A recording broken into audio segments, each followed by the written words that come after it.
Issue 9. So this issue starts with Eggman saying he knows everything about Sonic.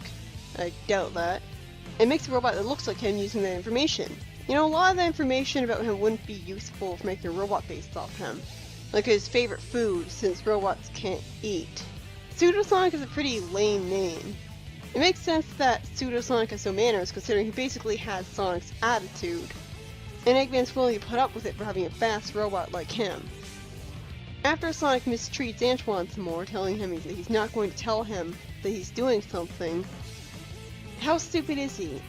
He goes picking flowers while a butterfly of all things somehow talks to him, and ends up scratching himself from poison ivy until he swells up to a ridiculous proportion. Did I just enter an acid trip comic? This is really, really weird looking. This is really out of place. Also, thanks for the damn fourth wall breaking there, Dora. First, Antoine gets wrapped up in vines from wanting to get a flower for Sally, and now Sonic is debilitated by a poison ivy rash. Moral of the story, don't get flowers for Sally. It's good that Sonic is made to look vulnerable and need a saving for once, instead of always being overpowered and perfect all the time. Is he being sarcastic, or does he actually think of Sonic as that evil deep down? Huh! They actually remembered and did something with Bunny's hairdressing dream. And it's pretty sweet of Tails to help out like that unnecessarily. Okay, Roto 2. So, yeesh. Tails looks terrible here. At least all the Freedom Fighters recognize that Pseudosonic isn't the real Sonic right away. And Antoine was distracted, not really looking at him, so it makes sense that he got past them. But before he can give Robotnik the coordinates, it gets completely destroyed by sparks of electricity. Yes! Tails doing something useful for once. Sonic had taught him to drag his tails around to build up a field of static electricity, which destroys him with a bunch of golden sparks. While the fact that Sonic is apparently able to do this too diminishes his impact. Like, I can't imagine that anyone, any Mobian, would be able to just summon that much electricity by dragging their tails on a carpet. He's gotta have some kind of magic in him to be able to do that. It just sucks that this is never used again. I may sound inconsistent considering I complained about Sonic having powers that he didn't have in the games, while Tails does this, but Tails was based off the Japanese Kitsune, which is a two-tailed fox with all sorts of elemental powers. So it makes much more sense for Tails to have a wider variety of magical powers than Sonic, whose powers are very clearly defined and established. He goes fast and has sharp spines. Also, here's another forced joke that makes no sense. We established earlier that money has no value in Mobius. So why would Eggman pay a cable bill? The butterfly that Sonic was interacting with somehow figures out where Sonic lives. I guess he told her. And that's how they know where to go to find him. Eggman almost finishes Sonic off while he's weak from poison ivy, only for him to be foiled by Bunny finally being allowed to be badass again. Awesome! And she also helps Sonic in a non-violent way by curing his poison ivy with a convenient ointment. The only problem I have with this is that Bunny says y'all to just one person, despite it blatantly having the word all in it. How do you screw that up? They just threw in random Texas slang for her speech with no knowledge of how it's used or anything, no loving care. How often does she do this? It takes you out of it.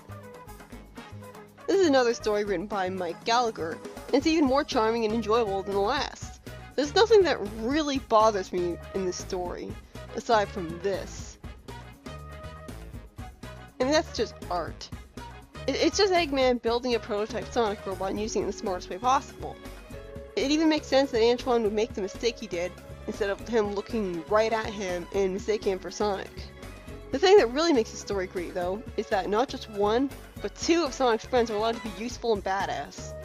Even Tails, who's normally relegated to being useless even though he has special abilities too. Now, if he can move fast like Sonic, and most of Sonic's abilities come from him being fast, why can't Tails do at least most of what Sonic can? My source didn't have the next story, so thanks for that. After the Pseudosonic story, and a quick comical short about how even Strawman Villain Eggman isn't cruel enough to make a dentist spot. Wait, two things are weird about this. One, okay, I guess he's gone to the dentist and hate it like any normal person. Do they want him to be impossible to relate to or not? And two, it's weird to me the idea that he has his robots manufacture other robots for him instead of him, the main villain, coming up with all the plans on his own. You'd think that he'd want, like, he does take the credit, but it wouldn't feel satisfying. It wouldn't feel as satisfying as actually making the plans on his own. Why does he say manufacturer in this context as if he was the one who built it, and on a robot he can put the blame on? But anyways, after this in a pointless how to draw Sonic segment, comes the real second story. Looks like Sonic went picking flowers for Sally again. No, you fool, what are you doing? Only disaster happens when you do that. He stops in his tracks because he ran too fast, and somehow that killed the flowers. And yet, while physics applies to these flowers, he never hurts people when running while carrying them. So that's annoyingly inconsistent. It looks like that just happened to spite Sonic. Maybe the universe is trying to tell you something. So a turkey bird, or whatever, drops out of the tree above him because it was in the tree above him for some reason, and he gets some berries for it, showing a sympathetic side to him, an animal lover side. I like the line, "Remember the black one is my nose." Sally looks like a heartless bitch here, rejecting what's very obviously not an animal robot in disguise or a squirrel with a tracking device on it that Tails somehow didn't see, even if it is a genuine concern after the past experiences they've had with pets. It's just that she looks like a jerk at first, with that impression lasting the rest of the story, with me being satisfied at Sonic calling her cruel. I didn't expect him to call her out like that. Because it's only after she rejects Sonic's well-intentioned gift that she tells the audience what happens to make her do so. Isn't that kind of backwards? It is an interesting way to take her character, that her being the cautious, responsible leader type causes her to act paranoid from all that caution after enough bad experiences, though. And then, almost as karma, Sally gets grabbed by a giant tree that's in line with her botnet. That's a cool concept. Is this genuinely kind of amusing that rather than Sonic making stupid tree puns in the story itself, and diluting the tension and action down, Sonic breaks the fourth wall to say all of those puns at once before actually fighting the thing with a hilarious look on his face. This is how you do it right. See, this is the kind of self-awareness the comic should have had. It's insulting its own puns, getting them over with. It's like, he even looks like he's trying to mess with you. Like, he has a look on his face that he does when he interacts with Robotnik. So he knows that puns are annoying. So why does he say them thinking that the audience will find it funny most of the time then?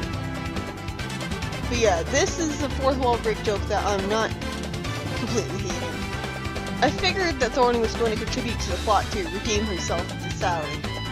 He flies Sonic over to the tree to let him attack it, spin dash from above, and then Thorny helps even more by laying an egg on Eggman and attacking him. This makes Sally warm up to it. Wait, wasn't that bird unable to fly? And now it's helping by flying.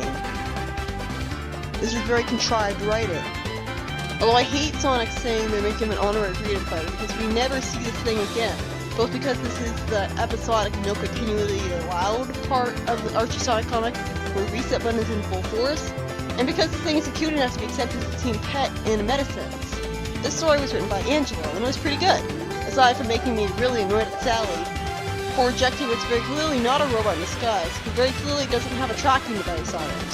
Why would Eggman have his robots put a mere tracking device on a squirrel instead of roboticizing it the first chance he gets anyways? Wouldn't that guarantee they wouldn't be able to roboticize it because it'd, like, run away?